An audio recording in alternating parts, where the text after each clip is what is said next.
at the core of the union movement, those don't change. Those are the values that have made this country great. So when I hear some of these folks trying to take collective bargaining rights away, trying to pass so-called right-to-work laws for private sector workers that really mean the right to work for less and less and less. When I hear some of this talk, I know this is not about economics. This is about politics. I keep on hearing these same folks talk about values all the time. You want to talk about values? Hard work, that's a value. Looking out for one another, that's a value. The idea that we're all in it together and I'm my brother's keeper and sister's keeper, that's a value. Everybody in this room should know this gentleman. He has the most progressive radio show on 1310 a.m. in the morning. I have the pleasure to be on that radio show every 2 weeks on Thursday from 8 to 9 in the morning. And I'm sure all of you are listening to 1310 from 6 to 10 in the morning. I don't think any of you will listen to that asshole Rush Limbaugh, I would hope. So I'm sure everybody in this room listens to 1310. But if you're not, get off the AM sports dial in the morning, listen to 1310 because you want to talk about a guy that's fighting for you every day on the radio against them right-wing whack jobs. Please give a warm welcome for Tony Trupiano.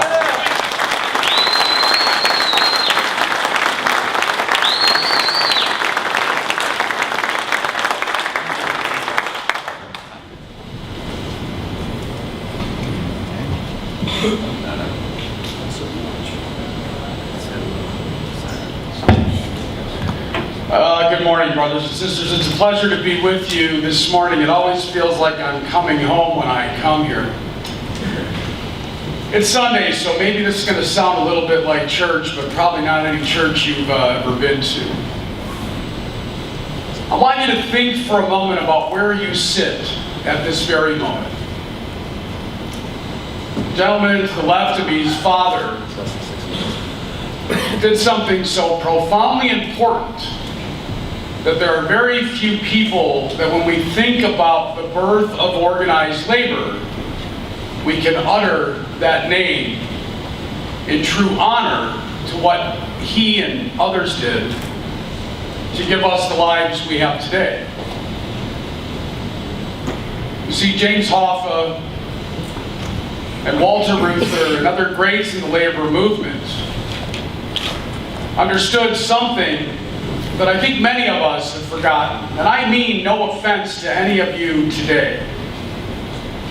Perhaps one of the reasons that you enjoy what you do have right now is because of the sacrifices of those that came before you.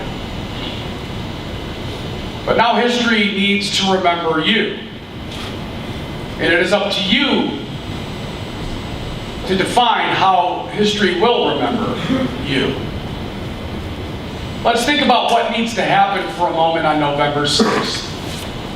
Besides making sure that we re-elect the President of the United States, besides the fact that we need to re-elect Senator Debbie Stabenow, and I could go through the entire ballot, there is no issue more important to your children and grandchildren than Proposal 2.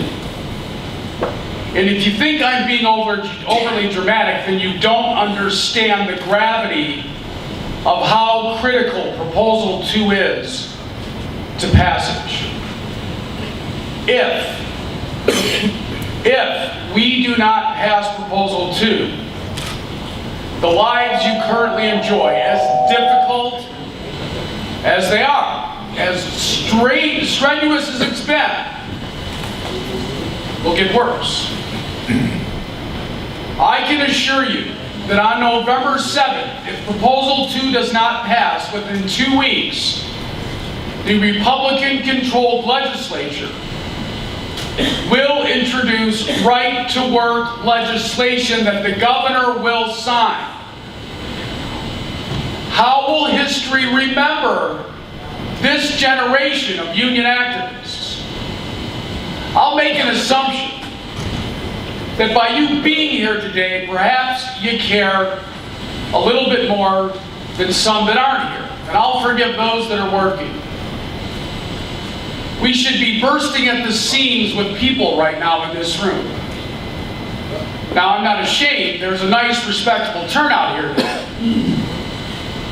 But brothers and sisters, if you think for a moment that there aren't those waiting in the shadows for you to fail, think again. And I'll be a son of a bitch if I'm going to let that happen.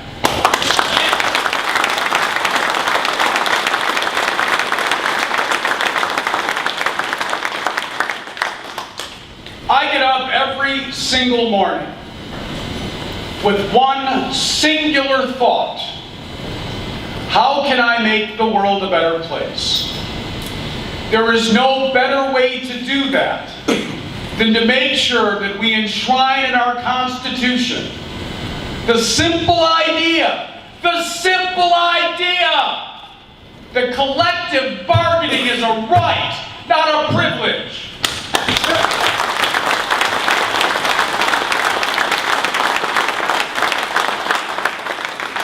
It's simple democracy.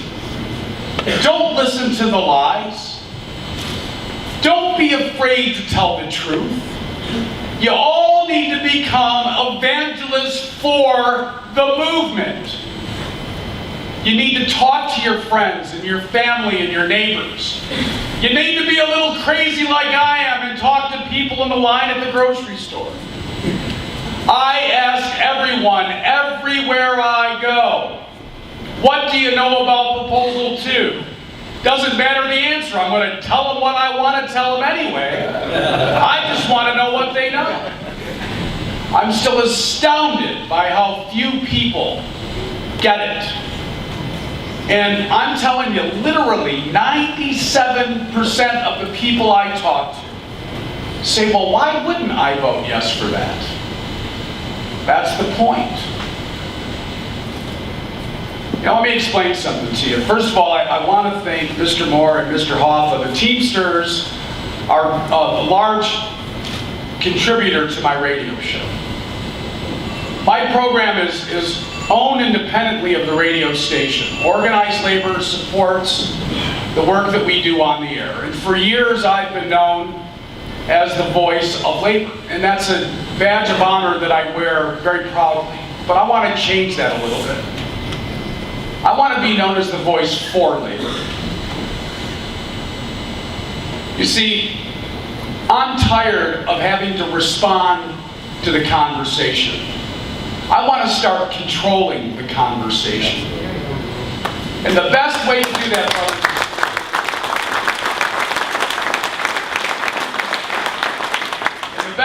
that, brothers and sisters, is to win. I've been on the losing end of many causes. But I don't regret the causes because they were all worth fighting. I am an activist at my core. I am a hardcore liberal Democrat and very, very proud that I've raised my children in that tradition, as my parents raised me in that tradition, as I pray you raise your children in that tradition. But it all starts with solidarity. It all starts with the understanding of the oath that I have stood in this room and heard many of you take. When was the last time you reread that oath? When was the last time you recommitted to the ideas that is Teamster?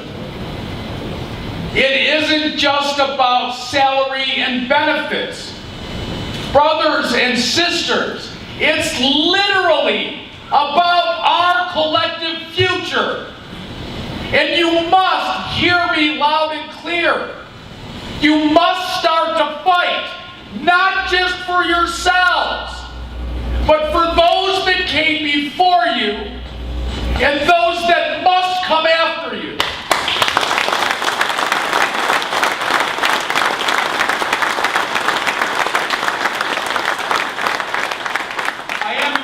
There's a young man sitting in this audience today. His name's Neil Pettit. He's sitting right there. Neil, stand up for me. All right. Neil is a student at Wayne State in the Labor Studies program. He is a hardcore, diveable member of 299. They come from 4 generations of Teamsters. Neil is the face of the future. And if everybody were Neil, I would be breathing a lot easier. But they're not. You and I both know, brothers and sisters, that we have family members in this very union that are Republican. We know it to be true. They think they're Republican. Well, they think they are, but they are. If they think they are, then they are. Yes. So here's what we need to do.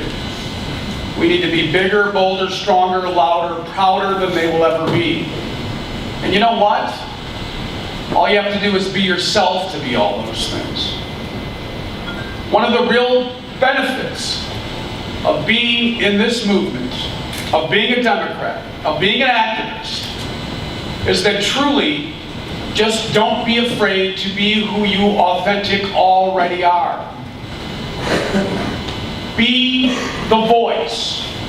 You are the future. Let me close with this.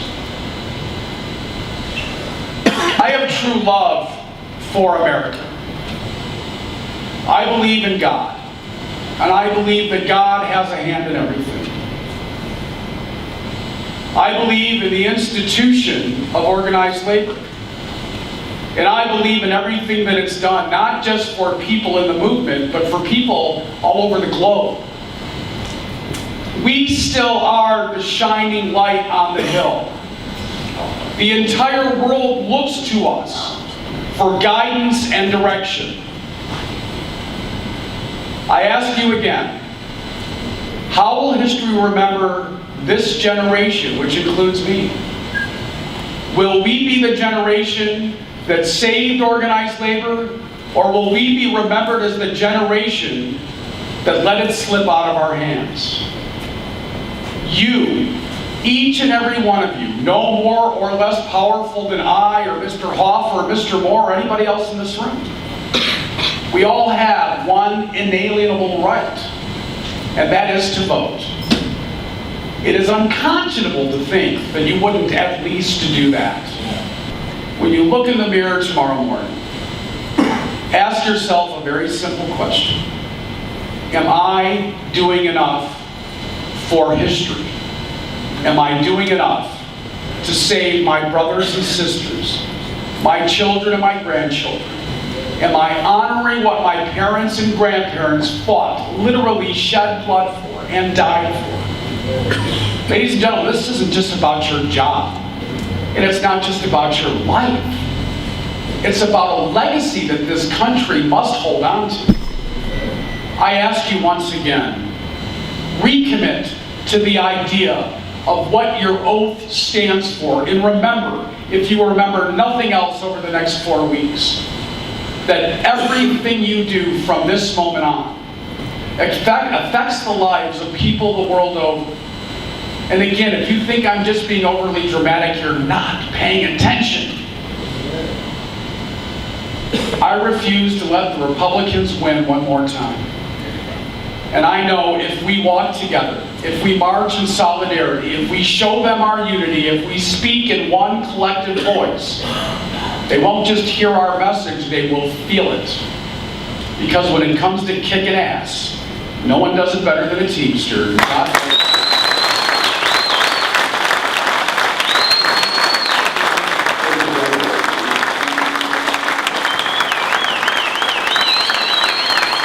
Let Detroit go bankrupt. Let Detroit go bankrupt. Let Detroit go bankrupt. There is no disgrace in standing side by side with working people, sweating for an honest wage I'll never be ashamed of. So take it in stride. We've still got our pride, 'cause we are the working class, and that's the place to be.